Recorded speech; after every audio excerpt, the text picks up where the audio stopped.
It's Friday morning. I am Navya Naresh. నేను Dasara holidays కానీ నా హోమ్ టౌన్కి మా అమ్మ నాన్నల దగ్గరికి వచ్చాను. మేము చిన్నప్పటి నుంచి మా ఇల్లు పొలాల మధ్యలో ఉంటుంది. సో ఇలా మాకు ప్రకృతి అంటే చాలా ఇష్టం, నాకు మా తమ్ముడికి. ఈ వీడియో ప్రత్యేకంగా తీయడానికి కారణం, మేము చాలా మిస్ అవుతున్నాం మా సొంత ఇంటిని. ఈరోజు ఉదయాన్నే లేవగానే లైట్గా వర్షం పడుతుంది. ప్రకృతి చూడడానికి చాలా బాగుంది. ఉదయాన్నే చెట్ల నిండుగా వాటరు, ఆ వర్షం నీళ్ళతో ప్లస్ బర్డ్స్ సౌండ్స్ చాలా న్యాచురల్గా అనిపించింది. సో ఇది మిస్ అవ్వకూడదని ప్రత్యేకంగా మార్నింగ్ లేచి మరి వీడియో మొత్తం షూట్ చేసుకున్నాను. చాలా చాలా బాగా అనిపించింది. ఈ ఉరుకుల పరుగుల జీవితంలో ఇలా ప్రశాంతంగా చెట్లను చూస్తూ అలా పక్షులు అరుపులు వింటూ ఇంత ప్రశాంతమైన జీవితాన్ని చాలా మిస్ అవుతున్నాం మేమైతే.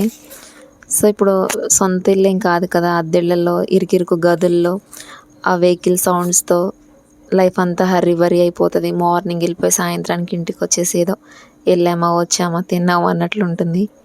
కానీ వాళ్ళు ఎందుకో ఇక్కడ రాగానే ఈ వర్షం, ఈ పచ్చి పచ్చని చెట్లు మనసుకైతే చాలా ప్రశాంతంగా అనిపించింది. సో ఇది మీతో షేర్ చేసుకున్నట్లు ఉంటుంది అండ్ మాకు కూడా లైఫ్ టైం మెమొరీగా ఉంటుంది కదా. ప్లస్ ఈ ఫ్రూట్స్ కానీ ఈ ఫ్లవర్స్ కానీ ఇవన్నీ మనకి సీజనల్గా వచ్చేవి, ఆ సీజన్లోనే దొరుకుతాయి. సో ఈ ఫ్లవర్స్ కానీ గ్రీనరీ ఇదంతా ఇప్పుడే ఉంటుంది. ఈ వర్షాకాలం, శీతాకాలం, మళ్ళీ ఎండాకాలంలో ఇంత పచ్చగా ఇలా ఉండదు.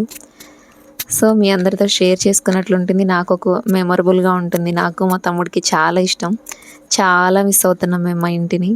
అండ్ మా ఇంట్లో ప్రతిదీ ఇప్పుడు కనిపించే పచ్చిమిర్చి చెట్టు దానికి 2 years అంట మా అమ్మ చెప్తుంది. 2 years నుంచి ఉంది అది.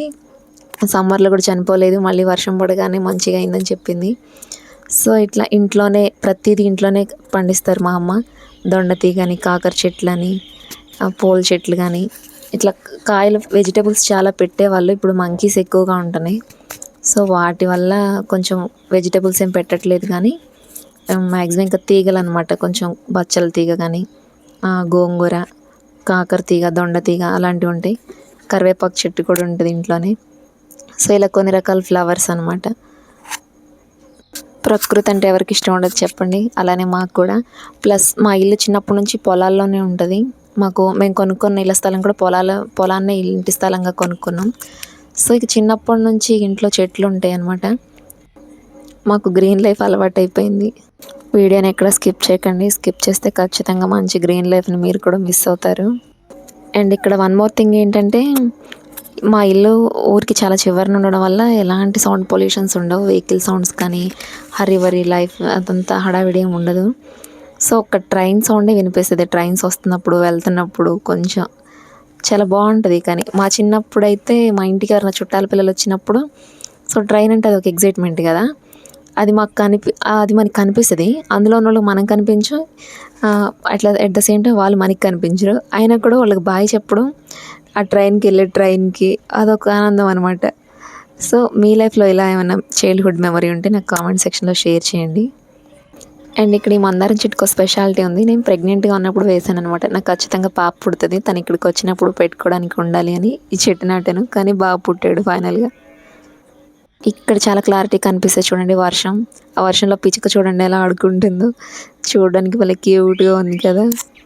చిన్న చిన్న పిచ్చుకలు ఎక్కడ చూసినా కరెంటు తీగల నిండుగా, ఇంట్లో బట్టలు ఆరేసే దండాల నిండుగా అవే అనమాట కీచు కీచు మనకుంటూ భలే ఆడుకుంటున్నాయి. ఇక్కడ కనిపించేది కాకర తీగ చూడండి. ఇది అప్పుడు మాకు వ్యవసాయం ఉండేది అనమాట, మా నాన్నకి ఎడ్లు కట్టేసుకోవడానికని ఈసారి రేకుల షెడ్. సో ఇప్పుడు మంకీస్ అన్ని తొక్కడం వల్ల రేకులు పగిలిపోయి ఆగమైపోయినాయిలేండి.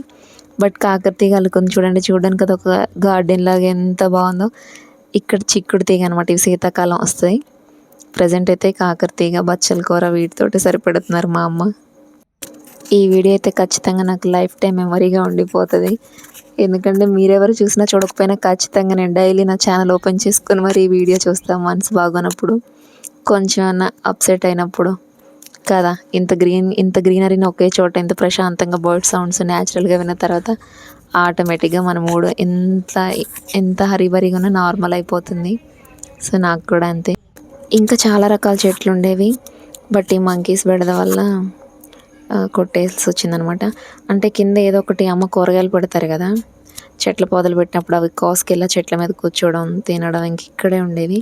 నానున్నప్పుడు ఓకే, బట్ నాన్న పొలానికి వెళ్ళినప్పుడు అమ్మ నాన్నమ్మ ఉంటారు. సో అవి లేడీస్కి అసలు భయపడవన్నమాట. ఈవెన్ వాళ్ళు పని చేసుకోవడానికి బయటికి రావాలి కదా, గిన్నెలు వాష్ చేయడానికి, బట్టలు వాష్ చేయడానికి వస్తే గద్దిచ్చారనుకోండి అవి మళ్ళీ కరవడానికి మీదకొస్తున్నాయి అనమాట. సో ఇక అట్లా ఇబ్బంది అవుతుంది. పొద్దాకులు నాన్న ఉన్నారు కదా, ప్లస్ ఇల్లు ఊరికి చివరన ఉండడం వల్ల అందరూ పొలాలకు వెళ్ళిపోతారు కదా, ఎవరుంటారు.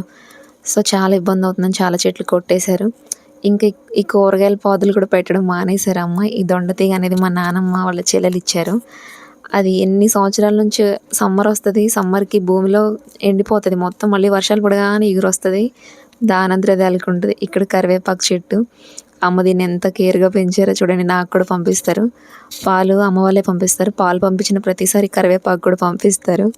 సో ఎలాంటి మందులు వాడకుండా మనకి ఇంట్లో పెరిగినవి చాలా మంచిది కదా. బయట మనం కొనుక్కున్నవి ఎలాగో మందులేసి పండిస్తారులేండి, మనకి తెలియదు కదా. సో మనకి ఇంట్లో పండేవి న్యాచురల్గా వాటర్ తోటే, జస్ట్ వాటర్ వేసి ఇక అంతే అనమాట. చాలా న్యాచురల్గా ఉంటుంది. లైఫ్లో నిజమైన అదృష్టవంతులు ఎవరైనా ఉన్నారా అని నన్ను అడిగితే నేను ఒక్కటే చెప్తాను, లక్షల కోట్ల ఆస్తులు సంపాదించడం కంటే కూడా ఇలా ఒక చిన్న సొంత ఇల్లు, అన్ని రకాల కూరగాయలు ఇంట్లోనే పండించుకోగలిగే భాగ్యం ఉంటే వాళ్ళే నిజమైన లక్షాధికారులు, వాళ్ళే నిజమైన కోటీశ్వరులు అని నేను అనుకుంటాను. ఎందుకంటే ఎండ్ ఆఫ్ ద డే మనం ఎంత కష్టపడి ఎంత కూడబెట్టినా కూడా ప్రశాంతత అనేది ఉండదు. బట్ ఇలా పల్లెటూరులో ఊరికి చివరన ఎలాంటి పొల్యూషన్ లేకుండా, ఎలాంటి సౌండ్స్ లేకుండా, ఎలాంటి హడావిడి లేకుండా చాలా సింపుల్ నార్మల్ ప్రశాంతమైన లైఫ్ ఉండడం చాలా అదృష్టం. నేనైతే ఇదే అదృష్టం అని భావిస్తాను. ఇక్కడ నా బాబు చూడండి, నాతో పాటు తను కూడా ప్రకృతిని ఆస్వాదిస్తున్నాడు. మేము చాలా చిన్న పిల్లలప్పుడు వచ్చారంట మా అమ్మ మా నాన్న. సో మాకు చిన్నప్పటి నుంచి ఇలా చెట్ల మధ్యలో ఇలా పచ్చి పచ్చిన వాతావరణంలో పెరగడం చాలా అలవాటైపోయింది. నేనైతే నా మ్యారేజ్ అయినప్పటి నుంచి చాలా మిస్ అవుతున్నాను ఈ ప్రకృతిని, ఈ పొలాలు, ఈ చెట్లు ఇవన్నీ కూడా. మీరు నా వీడియోస్ చూస్తే స్టార్టింగ్ పెట్టిన ఫస్ట్ వీడియో కూడా గ్రీనరీ గురించే పెట్టాననమాట. అంత పిచ్చి, ఈవెన్ రోడ్ సైడ్ ఎక్కడికైనా జర్నీ చేస్తే వెళ్తుంటే నేను ఆ చెట్లే చూస్తే, ఆ బిల్డింగ్లు అవేవి నాకు అసలు అవి నా కంట్లో కూడా పడవు. అక్కడ ఉండే చెట్లు, ఆ రోడ్ సైడ్ ఉండే చెట్లు చాలా బాగా అనిపించింది చూడడానికి. ఎందుకంటే ఇప్పుడు ఉంటున్న ఈ రెంటెడ్ హౌస్లో ఇరుకు గదులు, ఇంకా అంత గచ్చు చూడడానికి మొక్కలే కనిపించట్లేదు. సో నేనైతే చాలా మిస్ అవుతున్నాను. నేను చాలా ప్రకృతి ఏమంటారు గ్రీనరీ లవర్ని అనమాట, ప్రకృతి లవర్ని. సో నాకైతే ఫిష్ లాగే ఉంది ఇవాళ. ప్రకృతి అంటే ఇంత ఇష్టం ఉన్న వాళ్ళు కుండీల్లో ఇంట్లో పెంచుకోవచ్చు కదా అని మీరు అనుకోవచ్చు. బట్ ట్రై చేశానండి అలా చాలా రకాలుగా కుండీలో పెట్టి పెంచడం, ఏమైనా ఇంట్లో వేస్ట్గా ఉండే బకెట్స్లో అలా పెంచి ట్రై చేసాం. కానీ అవి ఎంతైనా గచ్చు మీద పెడతాం కదా, ఆవిరికో ఏమో చనిపోయావన్నమాట, మనం ఎంత వాటరింగ్ ఇచ్చినా ఎంత కేర్ చేసినా కూడా. సో ఇలా న్యాచురల్గా మట్టిలో పెరిగే వేరు కదా, న్యాచురల్గా మట్టిలోంచి పెరిగే వేరు, మనం డబ్బాల్లో లేదా కుండీల్లో పెట్టి పెంచే వేరు. సో అట్లా ప్లస్ రెంటెడ్ హౌస్ కదా, ఇల్లు మారినప్పుడల్లా ట్రాన్స్పోర్ట్లు ఆగమైపోయాయి. సో ఇక నాకు విరక్తి వచ్చేసింది. చెట్లు అంటే ప్రేమ ఉన్నా కూడా ఇలా పెంచి మళ్ళీ అవి మన కళ్ళ ముందు చనిపోయినప్పుడు చాలా బాధగా అనిపించింది అనమాట. సో ఇంక ఇక్కడికి వచ్చినప్పుడు ఏమైనా కొత్త రకాల మొక్కలన్నా తీసుకొచ్చి ఇక్కడ వేస్తాం అమ్మ వాళ్ళ ఇంటి దగ్గర. అండ్ మేమున్న ఇంటి దగ్గర ప్రజెంట్ ఉన్న ఇంట్లో ప్లేస్ ఉంది. సో అక్కడ కూడా కొన్ని రకాల మొక్కలు నాటడానికి ట్రై చేస్తున్నా. అవి కూడా అప్కమింగ్ వీడియోస్లో చూపిస్తాను, మొక్కలు నాటిది కూడా. అండ్ కొత్తిమీర అప్డేట్ కూడా వచ్చేసింది, అది కూడా ఫ్రీ టైంలో ఒకరోజు వీడియో చేస్తాను. ఇంతే మా చిన్న పల్లెటూరి ప్రశాంతమైన జీవనశైలి ఆర్ లైఫ్ స్టైల్. అండ్ మన ఛానల్ ఎవరైనా ఫస్ట్ టైం చూస్తున్నట్లయితే తప్పకుండా సబ్స్క్రైబ్ చేసుకోండి, అలాగే లైక్ చేయండి, షేర్ చేయండి. మా ఈ ప్రశాంతమైన ప్రకృతి అండ్ ఎలా అనిపించిందో తప్పకుండా కామెంట్ చేయండి. Thank you so much for watching. Bye.